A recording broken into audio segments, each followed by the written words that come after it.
juga waktunya hanya sebentar. Jadi kan kemarin saya itu mendapatkan kesempatan untuk mengikuti workshop yang diselenggarakan oleh Kemendikbudristek yang bekerja sama NIE Singapura. Itu selama hampir 2 minggu, 10 hari masa kerja. Nah, jadi kami mendapat tugas untuk melakukan penimbasan kepada sekolah.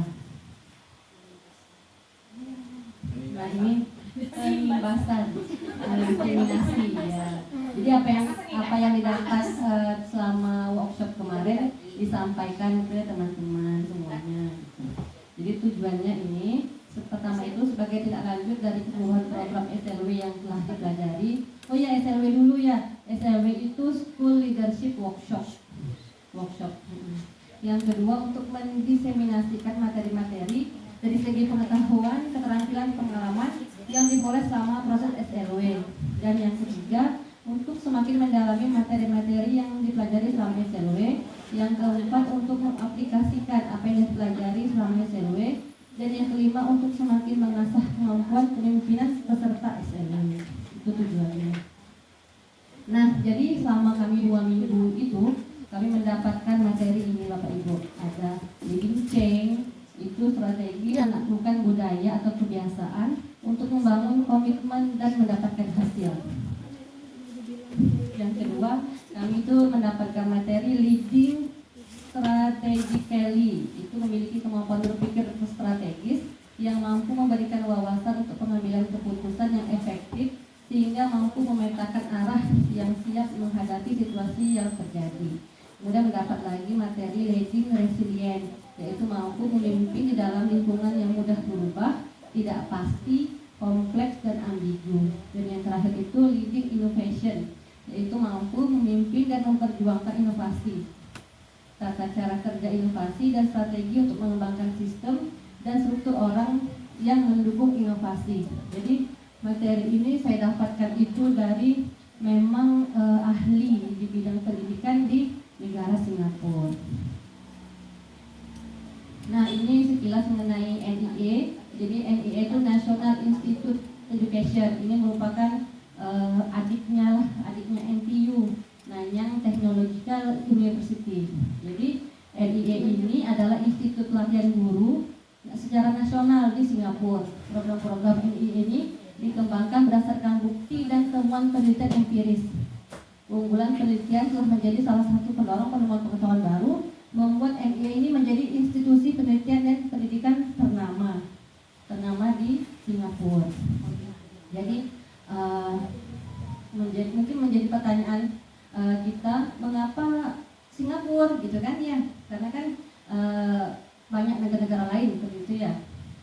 Mengapa Singapura yang dipilih oleh Kemendikbudristek? Jadi seperti kita ketahui, Singapura itu negaranya sangat kecil sekali. Itu luasnya hanya 734,3 km persegi. Itu kalau saya kemarin membandingkan dengan luas Kabupaten Tanjung Barat, itu masih luas Tanjung Barat. Ya, nah negaranya itu kecil, lebih kecil dari Tanjung Barat. Terus mengapa kok bisa sistem pendidikan Singapura itu dinobatkan menjadi salah satu yang terbaik di dunia? Jadi Singapura itu merdekanya pada tahun 1965. Pada saat itu Singapura hanya memiliki tanah yang sempit dan sedikit sumber daya alam. Jadi kan Singapura itu gunungnya mungkin dia menyebutnya gunung, tapi pada kenyataannya sebenarnya itu hanya bukit. Iya, terus hutan sumpil dikit-dikit sekali, apalagi hutan tidak ada. Jadi negaranya itu betul-betul kecil seperti itu ya. Tapi Perdana Menterinya yang pada saat itu yang Perdana Menteri pertama itu Lee Kuan Yew itu mengembangkan salah satu-satunya sumber daya alam yang tersedia, yaitu apa? Orangnya. Jadi kalau kita nih banyak nih sumber daya alam sebenarnya kan, apalagi kalau alam itu bertebaran, apa tuh banyak gitu ya, batu bara ada, pinang ada, sawit ada. Nah kalau dia tuh apa sumber dayanya ya orangnya, SDM-nya. Jadi bagaimana kalau mungkin enak lah Singapura itu negaranya kaya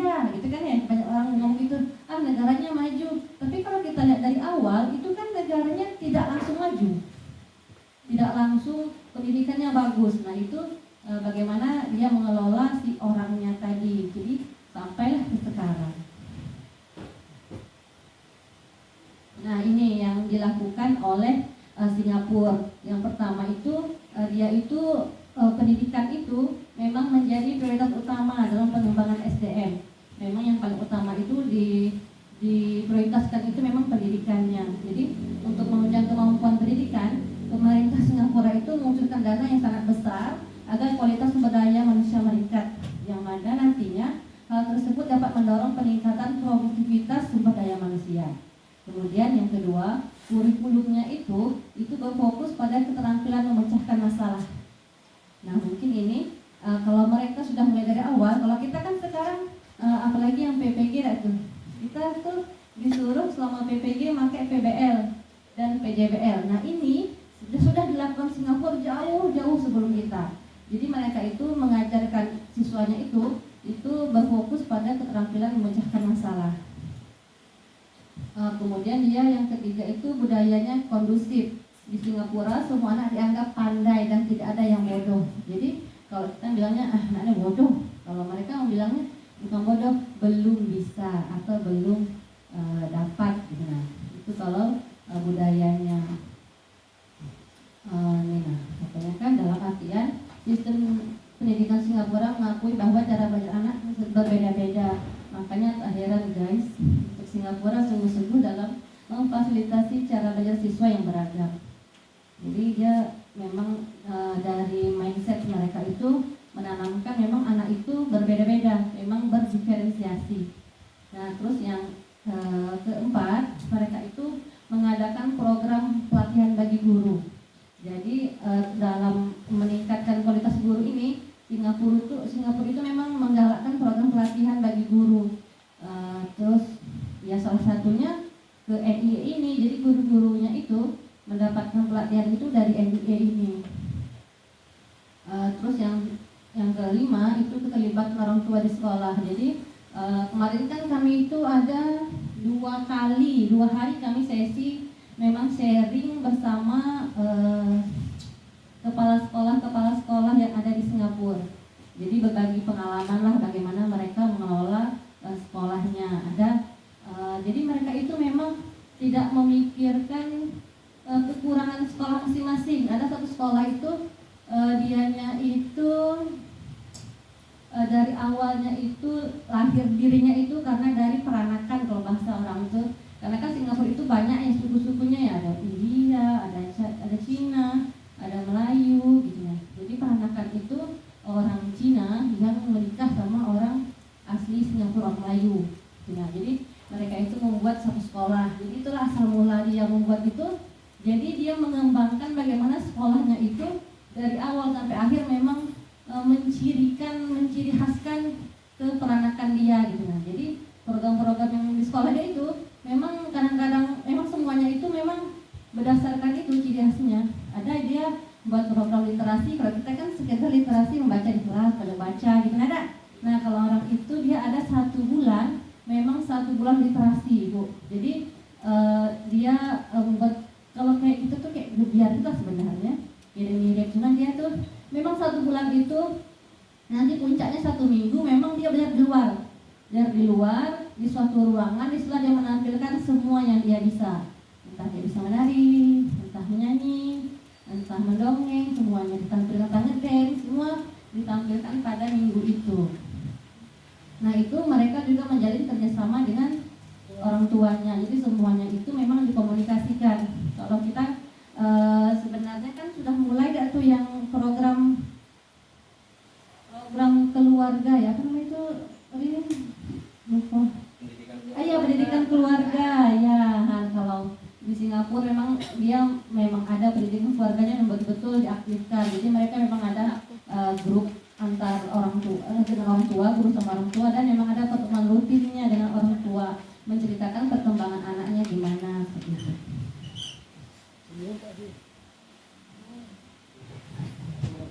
Berarti Singapura ini ya dia paling duluan merdeka tapi paling duluan merdeka RPP.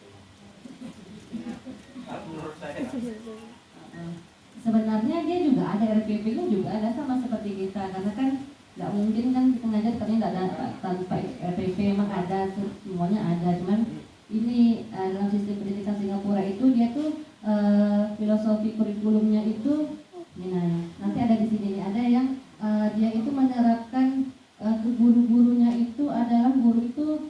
merupakan pembelajar sepanjang hayat. Jadi mau bagaimanapun guru tetap harus belajar, jangan dah jadi guru sudah stop belajar begitu.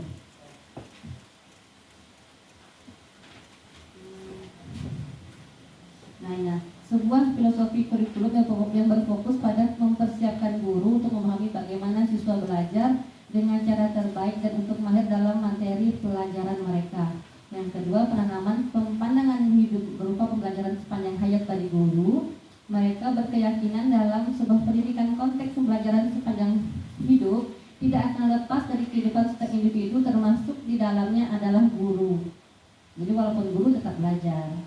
Nomor 3, sosok guru didorong untuk melanjutkan pendidikan dan pengembangan mereka melalui berbagai kesempatan pengembangan profesional. Dan yang keempat, guru dibekali dengan memfokuskan integrasi teknologi yang mendorong guru untuk menggunakan teknologi secara bermakna di kelas untuk meningkatkan keterlibatan dan pembelajaran siswa. Yang kelima, sebagai refleksi dalam berjalannya proses pembelajaran yang diterapkan oleh guru, mereka membentuk komunitas pembelajaran profesional. PLC kalau disebutnya, kalau kita itu kombel. Jadi kombel orang Singapura itu memang betul-betul berjalan. Terus sebagai bentuk penekanan kuat pada guru melalui kunjungan sekolah reguler, umpan balik dan menangani kebutuhan serta permasalahan mereka untuk memastikan guru dapat tampil sebaik-baiknya. Nah, kalau kombel sebenarnya kalau misalnya kalau SLP mungkin agak susah ya Bu, KKG-nya gitu. KKG kita terbatas sama kita lah, karena kan sekabupaten cuma kita dengan Merlung. Aku Merlung jauh pula ya nak. Tapi kalau misalnya guru-guru yang di tingkat kabupaten itu kan mereka KKG-nya cabut-cabut tuh, banyak SMP 1 IPA, SMP 2 IPA, SMP 3 IPA, guru-guru IPA kan ngumpul. Nah, itu dia melakukan refleksi, berbagi pengalaman antar sekolah mereka bagaimana dan bagaimana mereka mengatasi masalah dia. Nah, kalau kita sebenarnya bisa saja kita lakukan, misalnya nih guru-guru kelas rendah nanti bergabunglah, buatlah grup. Nah, misalnya ada masalah ini, kita ceritalah di situ bagaimana menangani masalahnya seperti itu. Atau best practice, bisa juga menjelaskan best practice-nya. Nah, jadi dari pengalaman kemarin, jadi Singapura itu memang dia itu berpikirnya itu memang asset based thinking, memang memikirnya itu dari segi kekuatan, bukan deficit based thinking. Kalau deficit based thinking ini berdasarkan kekurangan. Ya, kalau asset based thinking itu atau berpikir berbasis aset adalah pendekatan yang berfokus pada kekuatan dan aset yang dimiliki daripada apa yang tidak dimilikinya. Konsep ini dikembangkan untuk membantu pengembangan diri dengan berpikir positif. Nah, ini tujuan based asset thinking ABT, memberikan paradigma berpikir positif untuk mengembangkan potensi diri, keluarga dan lembaga, menemukan hal-hal baik dalam kehidupan, kemudian memusatkan perhatian pada aset dan kekuatan untuk berpikir positif. Kalau deficit based thinking itu pendekatan berbasis kekurangan atau masalah. Pendekatan ini mendorong individu untuk fokus pada kekurangan atau hambatan yang dimiliki. Jadi sebenarnya kalau saya lihat ya, kalau dari sharing-sharing sama orang Singapura kemarin, kayaknya kalau menteri kita kemarin si Pak Nadiem, Mas Menteri itu sepertinya memang dianya itu memang mau mengarahnya itu ke Singapura. Soalnya kan yang pertama tadi guru-guru digalakkan untuk mengikuti pelatihan-pelatihan ini pengembangan profesional itu kan sudah disiapkan di PMM. Kan ada tuh pelatihan mandirinya. Nah, itu mungkin mengarah ke situ. Terus yang untuk teknologi, karena kan Kemendikbud juga ada tuh yang buat teknologi yang pembatik itu. Nah, itu kan juga pembelajaran berbasis TIK. Itu juga disiapkan sama Kemendikbud. Terus tuh kalau saya lihat sekilas ya selama 2 minggu, sepertinya memang mengarah pengennya pemerintah itu kita itu bisa maju seperti negara Singapura.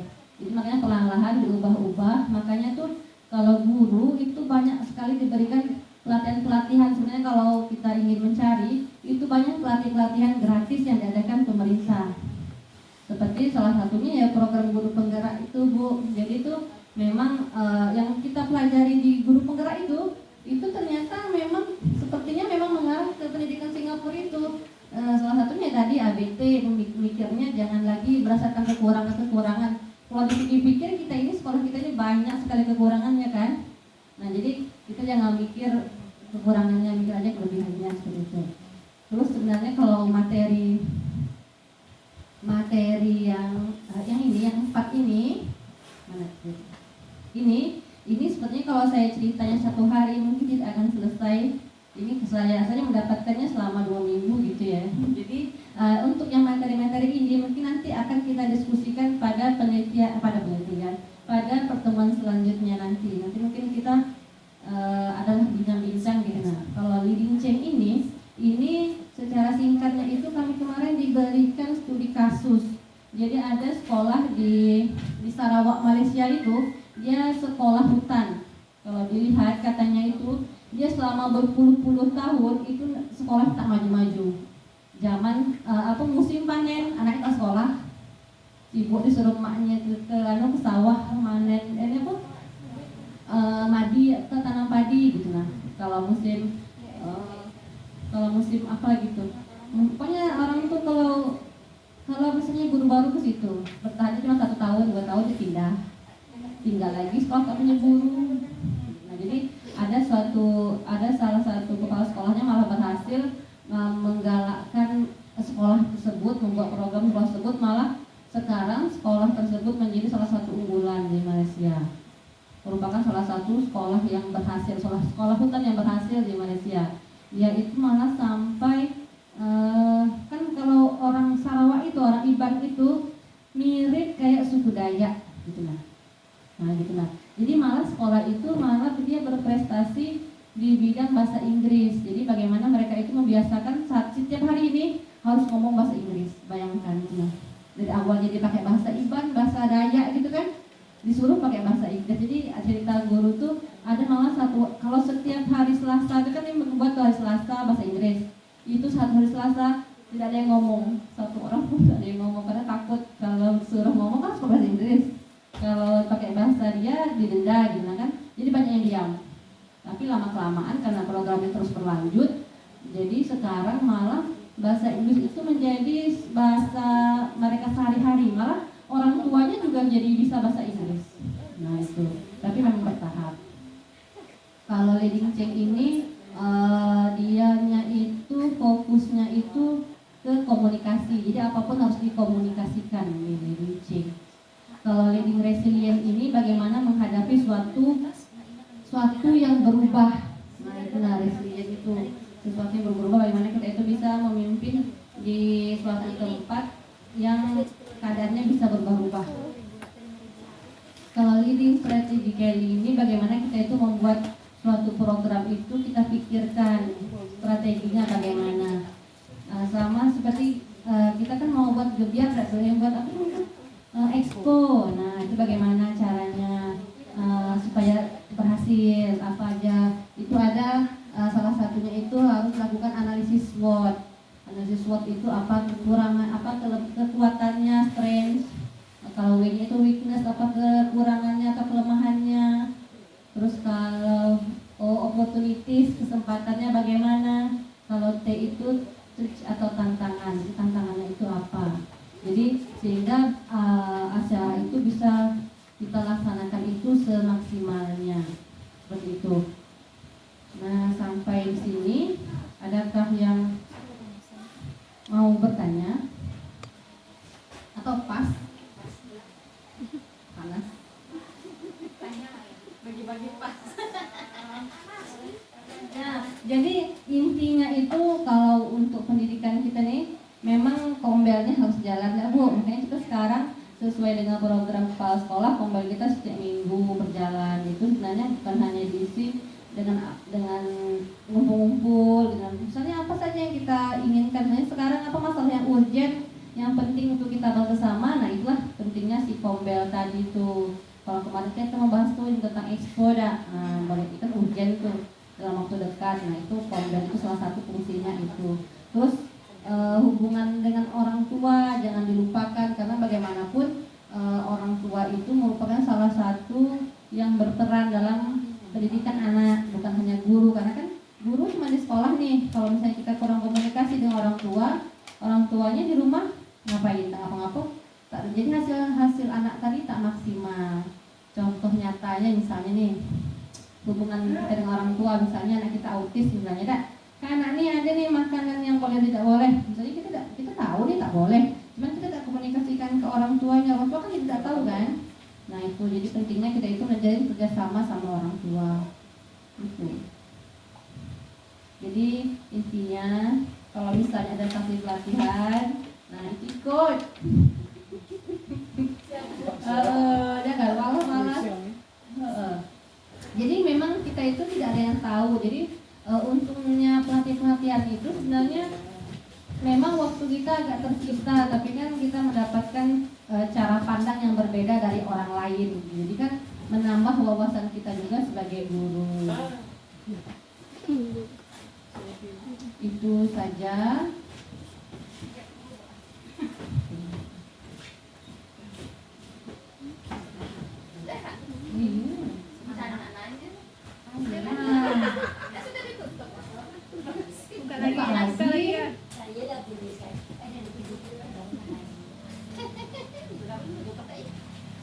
Ya, gitu lah kira-kira. Aja nah. Ini buka lagi awalnya.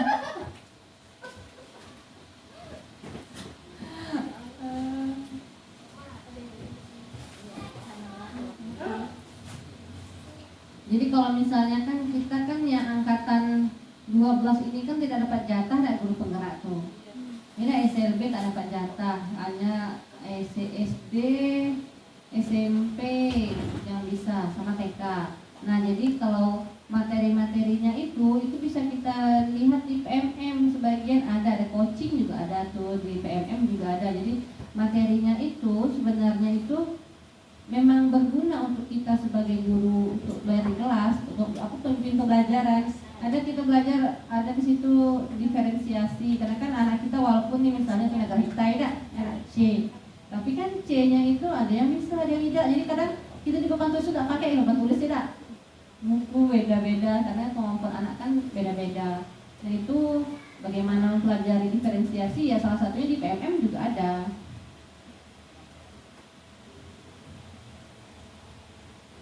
Refleksi juga ada di PMM.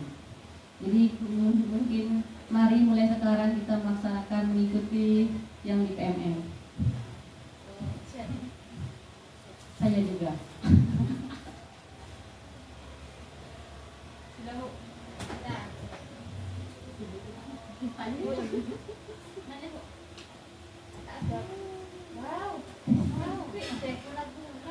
Baiklah, Bu As, terima kasih untuk paparannya ya, sangat bagus dan menginspirasi sekali paparan dari Bu As. Karena saya saja jujur tidak ikut SLW ya, kan? Ini ilmunya sebenarnya kita sudah punya SDM yang berkualitas di sekolah kita ini ya. Ada Pak Yo yang fasilitator, Bu As sudah sampai ke SLW ya. Cuman di sini Bu As saya minta tolong, karena Bu As sudah dapat ilmunya yang tinggi seperti ini, tolong dijalankan, diaplikasikan pada teman-temannya. Betul kata Bu As, Bapak Ibu yang lainnya, kenapa kita harus dengan orang tua itu harus saling komunikasi, karena disitulah kunci kesuksesan anak-anak kita Bapak Ibu. Karena saya dulu sebagai seorang guru, saya selalu berkomunikasi dengan orang tua. Setiap perkembangan orang tua anak itu saya komunikasikan. Ada PR-nya saya komunikasikan. Ibu tolong ini bantu di rumah, ibu bantu ini di rumah. Akhirnya anak-anak apa yang setiap yang saya ajarkan tuh, target saya apa? Target saya membaca, anaknya bisa baca, tunarungu bisa baca. Saya kasih ke orang tua aplikasinya, semuanya saya kasih ke orang tua, termasuk dengan gambarnya di bukunya saya tempel Bapak Ibu. Kalau nggak saya tempel,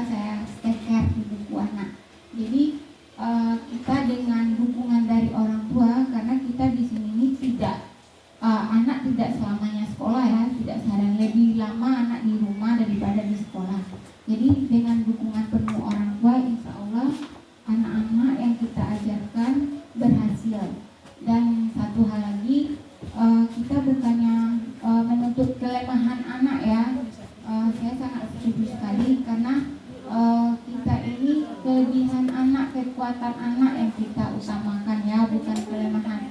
Anak SLB, anak SLB ya, nggak tahu juga diajar, nggak tahu juga. Bukan itu maksudnya Bapak Ibu. Jadi kita cari alternatif lain untuk siswa kita, termasuk siswa kita yang Down syndrome. Intinya kuncinya satu Bapak Ibu, siswa kita bisa terampil setidaknya untuk diri dia sendiri.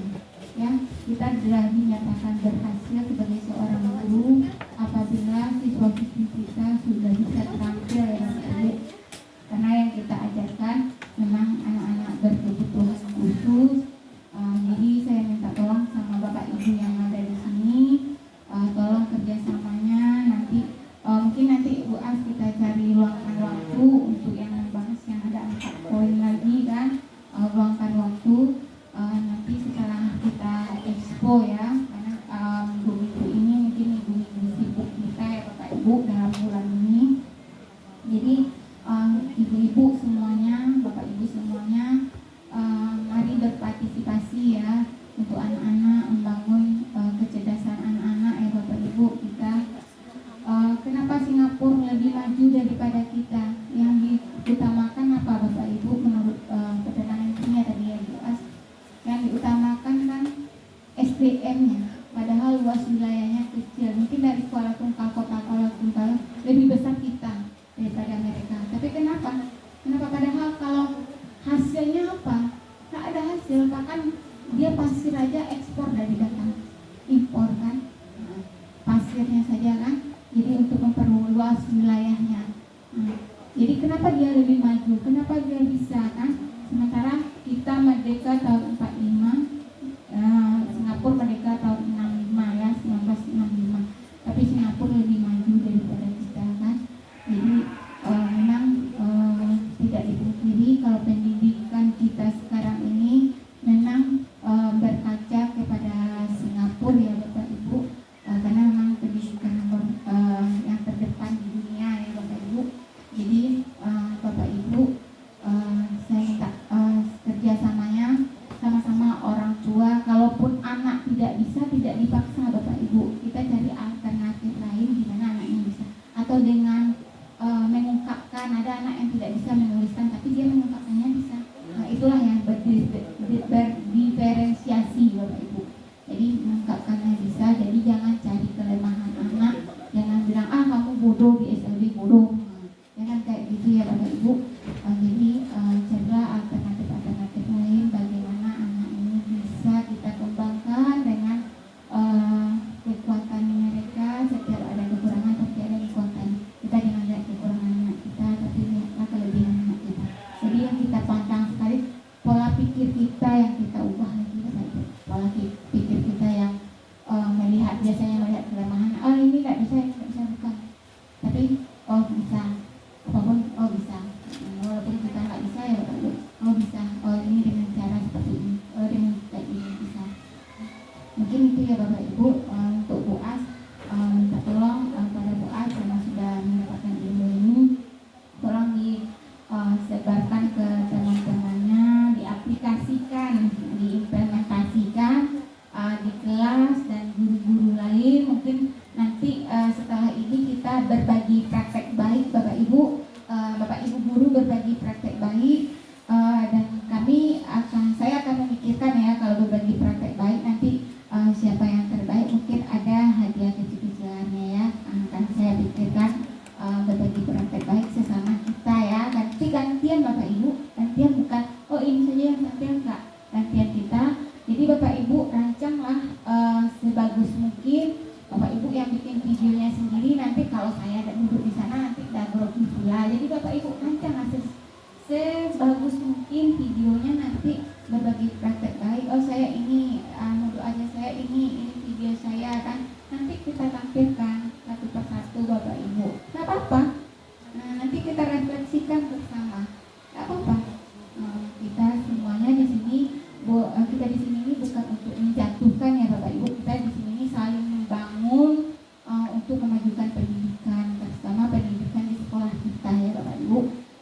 Kita majukan dulu pendidikan di sekolah kita, baru biar kita dapat tujuan yang kita capai itu dapat ya Ibu, tercapai apa yang kita inginkan itu tercapai.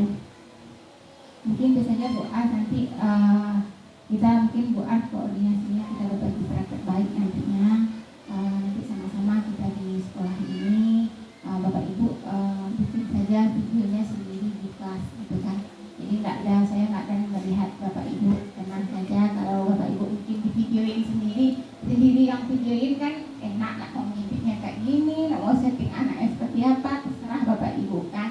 Jadi kan enak Bapak Ibu kan. Jadi nanti jadi contoh untuk yang lainnya gitu kan. Nanti mungkin PR kita Ibu Lili setidaknya ada hari guru kan. Kalau misalkan terkejar mungkin dia hari guru kan. Tapi kalau memang tidak terkejar nanti ada sedikit motivasi untuk Bapak Ibu yang nanti ada yang siapa yang terbaik. Saya yakin terbaik semua, tapi di antara yang terbaik ada yang terbaik ya Bapak Ibu. Jadi untuk motivasi untuk Bapak Ibu, oh ini apresiasi dari sekolah. Mungkin itu saja Bu As. Saya kembalikan kepada Bu As untuk menutup kegiatan ini. Baik, terima kasih Bu Rama atas masukannya. Demikian diseminasi saya mengikuti workshop SMW. Terima kasih atas perhatian Bapak Ibu semuanya. Saya tutup. Assalamualaikum warahmatullahi wabarakatuh. Waalaikumsalam warahmatullahi wabarakatuh. Acara kedua.